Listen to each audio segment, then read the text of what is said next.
네, 안녕하세요. 반갑습니다. 초등 사이다입니다. 오늘은 우리 아이들의 잠재력에 대한 이야기 해 보겠습니다. 우리 아이가 어떤 분야에 잠재력이 있다. 이거 어떻게 알 수 있을까요? 네.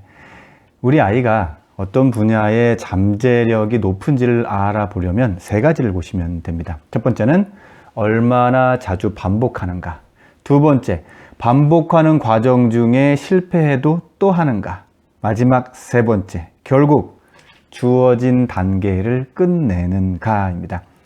어느 분야에 이 세 가지를 접목했을 때 모두 yes 또는 ok라는 대답이 나온다면 우리 아이는 그 분야의 잠재력이 높다고 보셔도 됩니다. 자, 그렇다면 그러한 세 가지를 모두 지닌 그러한 어떠한 분야의 잠재력을 지닌 아이들은 어떤 영향으로 그런 모습을 보이는 걸까? 잠재력은요, 하고 싶다라는 욕구가 얼마나 강한가에 영향을 받습니다. 결국 욕망이 강할수록 그걸 성취해낼 가능성이 높기 때문인데요. 아이들에게 강한 욕망을 일으키게 하는 방법, 멋진 장면 또는 재밌을 것 같은 것들을 보여주는 겁니다. 그럴 때 보통 감탄사를 하죠. 아이들에게 다양한 체험을 많이 하게 할수록 우리 아이가 멋지다라는 것을 느낄 장면을 만날 확률이 높아집니다. 최소 한 달에 한 번 정도는 우리 아이를 데리고 밖으로 나가서 다른 종류의 체험을 해보는 것이 좋습니다. 이렇게 말씀하시는 분이 있어요. 우리는요, 최소한 2주에 한 번씩 아니면 3주에 한 번씩 자주 아이들을 데리고 밖으로 나가요. 그런데요, 실상을 가만히 보면 체험의 종류는 몇 년 동안 거의 같습니다. 뭐냐면 캠핑이면 그냥 쭉 캠핑, 2주에 한 번, 3주에 한 번 쭉 캠핑만 갑니다. 놀이동산이면 그냥 가끔 놀이동산만 쭉 가고, 근처 공원이면 그냥 근처 공원만 계속 갑니다. 이거는 몇 가지 체험에 국한된 경우죠. 그건 다양한 체험이라고 할 수 없어요. 그나마 그거라도 자주 하는 것이 더 좋긴 하지만 다양한 체험은 아닙니다. 엄마 아빠가 잘 모르는 분야에 대해서도 다양한 체험을 할 수 있는 기회를 마련해 주실 필요가 있어요. 결국 아이의 잠재력 개발을 위해서는 다양한 체험이 필요하다는 건데 선생님 외부로 나가는 거 말고 그냥 우리 일상에서 아이의 욕구를 자극하는 방법은 없을까요? 네. 적절한 결핍의 순간이 어떤 욕구나 욕망을 더욱 단단하게 만들어줍니다. 우리 아이가 예를 들어서 뭔가 조립하고 만드는 걸 무척 좋아해요. 그럼 보통 레고나 또는 과학 조립 상자 같은 것들을 사주시죠. 그런 것들은 각 단계가 있어요. 어느 레벨을 만들고 나면 더 많은 이제 부속품이 들어있는 상위 레벨의 도전 단계가 있죠. 그 과정이 아이들의 욕망을 자극해요. 아이들은 다음 단계를 더 해보고 싶고 만들고 싶어 합니다. 이때 그걸 바로 사주시기보다는 약간의 지연 시간을 주시는 것이 좋습니다. 안 된다거나 못 사준다는 것이 아니고요. 아이가 바로 원하는 시간보다는 약간 늦추는 거죠. 그 기다림의 시간 동안 아이의 무의식적인 욕망이 강화되고 기대가 배가 됩니다. 이렇게 지연을 통한 욕구를 끌어올리면서 더불어 자신의 위치를 확인하게 해주시면 좋습니다. 자신의 위치를 확인하게 해준다는 건 뭐냐면 메타인지를 활용하는 건데요. 현재 나의 위치가 어디에 있는지를 이렇게 스스로 딱 바라보게 하는 거예요. 아이들에게 이런 사고를 가능하게 하려면 앞으로 남아있는 시간을 물어봐 주시면 돼요. 그래, 이걸 완성하려면 얼마나 시간이 더 필요하겠니? 그런데 보통은 반대로 물어보실 때도 있죠. 왜 아직까지 여기까지밖에 못했어? 네. 사실 두 질문은 똑같이 현재 위치에 대한 질문입니다. 그런데 아이는 다르게 느껴요. 완성하려면 얼만큼의 시간이 필요한지에 대한 물음이 주어지면 시선이 현재의 위치에서 완성까지를 떠올리게 됩니다. 이 순간이 메타인지를 통해서 잠재력을 끌어올리는 위치가 돼요. 왜 아직까지 이것밖에 못했냐라는 질문에서는 현재에서 더 과거를 계산하게 됩니다. 오히려 이렇게 과거를 계산하고 딱 멈추면 완성까지는 훨씬 더 훨씬 더 먼 그런 거리감을 느끼게 되는 거죠. 그러면 성공에 대한 잠재력을 낮추게 돼요. 또 완성하고자 하는 그런 욕구도 낮추게 되죠. 많은 경우 잠재력을 재능과 연결짓는 경우가 있는데 그것보다는 심리적인 안정감이 잠재력과 더 밀접하게 연결이 되어 있습니다. 더 도움이 돼요. 심리적 안정감이 잠재력에 어떻게 도움이 되느냐. 잠재력이라는 건 말 그대로 잘 보이지 않습니다. 잠재해 있는 거예요. 그래서 잠재력을 자주 드러낼수록 발견하기 쉬운 겁니다. 그와 관련된 도움을 받을 확률도 높아지죠. 본인이 자꾸 드러내야 그런 것들을 도움을 줄 수 있잖아요. 유독 그런 잠재력을 잘 드러내는 아이들이 있어요.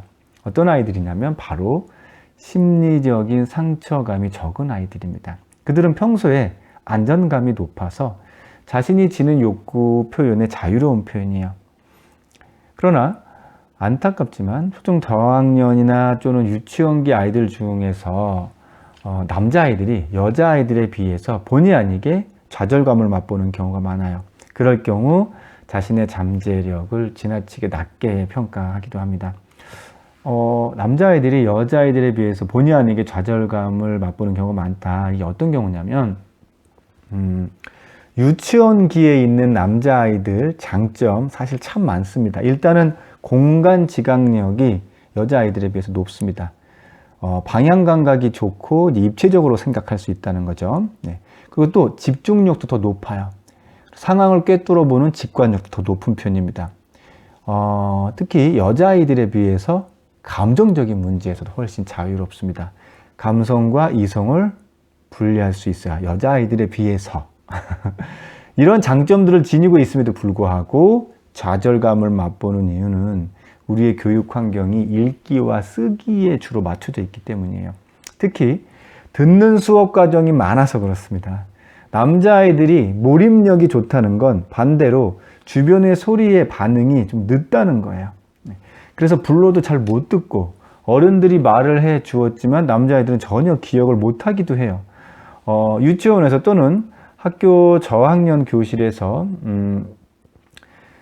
가정에서 이렇게 만 8세 미만 남자아이들이 듣기, 말하기, 쓰기에 집중된 교육에 너무 노출이 많이 되면 여자아이들과 자연스럽게 비교되는 상황이 놓이게 되고 자신의 잠재력에 대해서 평가절하하게 됩니다. 일단 남자아이들과 여자아이들의 발달 과정이 다르다는 걸 인지하셔야 되고요. 남자아이나 여자아이나 모두에게 다 좋은 영향력을 주는 게 뭐가 있을까? 부모라면 유대인처럼이라는 책이 있습니다. 유대인 교육심리학자 벤자민 블룸의 어떤 연구 결과를 그 책에서 인용하고 있는데요. 세계적인 수준의 피아니스트와 수영 선수, 테니스 챔피언, 수학자, 신경과학자, 조각자 등 120명을 대상으로 이러한 천재들이 어떤 교사에게 배웠는지를 연구했어요. 그런데 의외로 이들을 맨 처음 그 분야에 대해서 가르친 교사들은 어떤 전문성이나 경력면에서 특별히 내세울 만한 점이 없는 평범한 사람들이었다고 해요. 다만 이들의 공통점은 어떤 격려와 칭찬으로 아이들의 잠재력에 불을 지르고 그 불꽃이 계속 이렇게 타오르게 했다는 겁니다. 아이들의 잠재력에 도움이 되는 건 그 분야의 뛰어난 능력자가 아니라 그 아이에게 관심이 많은 사람이 더욱 도움이 되었다고 해요. 잠재력 자체를 지속적으로 유지하고 좀 더 구체적인 욕망으로 불을 붙이는데 어떤 남자아이나 여자아이 상관없이 관심, 지지, 격려가 도움이 된다는 겁니다. 자, 잠재력을 높이는 그러면 지지와 격려의 말 좀 구체적으로 어떤 것이 있는가? 대표적인 말은요. 오, 와 이런 겁니다. 감탄사죠. 물론 그 감탄사가 진심에서 우러나와야 한다는 조건이 있습니다. 진심에서 우러나오려면 평소 아이에 대한 관찰이 있어야 되겠죠. 아이에게 관심을 갖고 관찰하다 보면 그 아이에 대해 저절로 감탄사가 나오는 경우가 생겨요. 관찰하지 않고 잘 모르는 상태에서는 아이가 딱 만들어 놓은 결과물만 보고 판단하기 때문에 객관적으로 잘 만들었을 때만 감탄사가 나와요. 하지만 그 아이에게 관심을 갖고 있으면 그 아이가 만들어 놓은 결과물이 그 아이 입장에서 얼마나 대단한 노력과 인내를 거쳐서 만들었는지를 알게 돼요. 그러면 저절로 진실된 감탄사가 나오게 되죠.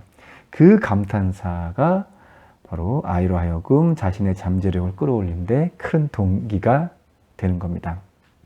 자, 한 가지 더 붙여서 말씀드릴 게 있어요. 뭐냐면 아이들의 잠재력에 방해가 되는 요소가 있어요. 뭐냐면 잠재력에 있어서 위험한 건 우리 아이들이 좋아하는 것들을 잠재력이 있는 거라고 착각하시는 경우입니다. 예를 들어서 우리 아이는 뛰기를 좋아하고 축구를 좋아한다고 그냥 운동 쪽에 잠재력이 있다고 생각하신다면 잘못 판단했을 가능성이 높아요.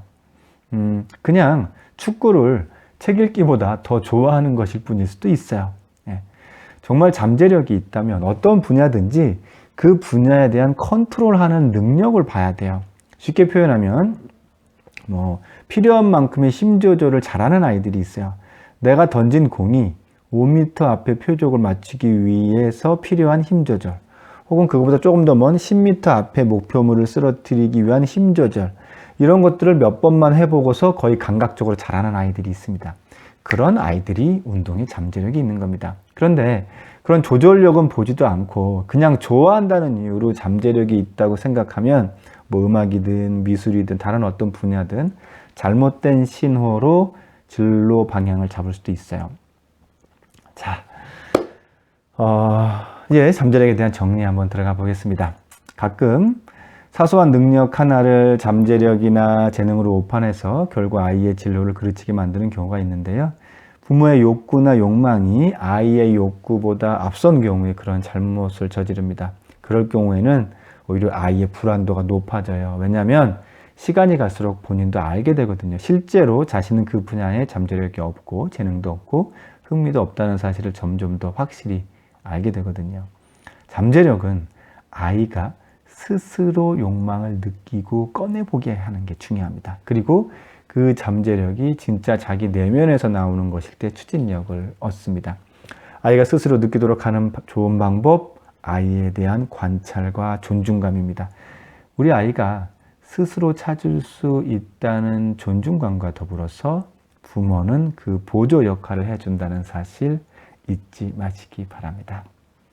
네, 초등사이다는 우리 초등 학부모님들과 함께합니다. 감사합니다.